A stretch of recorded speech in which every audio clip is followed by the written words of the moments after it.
అందరికీ నమస్కారము। ఈరోజు మనం ఈ వీడియోలో కళలో శివుడు కానీ శివలింగము కానీ కనిపిస్తే ఏమిటి సంకేతం, ఎటువంటి ఫలితాలు కలుగుతాయో తెలుసుకుందాం। స్వప్నశాస్త్రం ప్రకారము కళలో శివుడు కానీ శివలింగము కానీ కనబడడం చాలా అదృష్టముగా భావించాలి, శుభసూచకము। ఇటువంటి కళ రావడం అనేది చాలామందిలో ఒక్కరికి మాత్రమే జరుగుతుంది। ఎంతో అదృష్టం ఉంటేనే కళలో శివుడు కానీ శివలింగము కానీ కనబడడం జరుగుతుందని స్వప్నశాస్త్రంలో పేర్కొనడం జరిగింది। శివుడు కల్లో కనబడడం వలన శివుడి అనుగ్రహము మీ మీద సంపూర్ణముగా ఉన్నట్లు, ఆయన ఆశీస్సులు మీ మీద ఉన్నట్లు భావించాలి। త్వరలో మీకున్న కష్టాలు సమస్యలు తొలగిపోతాయని సంకేతముగా భావించాలి।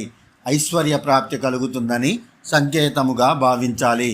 మీరు చేస్తున్న వృత్తి వ్యాపారాలలో విశేషమైన అభివృద్ధి జరిగి ధనలాభము కలుగుతుంది। కళలో మీరు శివలింగాన్ని అభిషేకం చేస్తున్నట్టు చూస్తే మీకున్న కర్మలు తొలగిపోయి మంచి భవిష్యత్తు ఉంటుందని సంకేతముగా భావించాలి।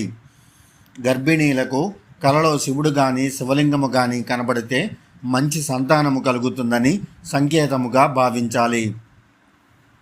శివలింగము కానీ శివుడు కానీ కల్లో కనబడితే మీకు దీర్ఘాయుష్ ఉంటుందని సంకేతముగా భావించాలి। వివాహము కాని వారికి శివపార్వతులు కలలో కనబడితే త్వరలో మంచి వివాహము జరుగుతుందని సంకేతముగా భావించాలి। సంతానము లేని వారికి శివుడు కల్లో కనబడితే మంచి సంతానము కలుగుతుందని సంకేతముగా భావించాలి।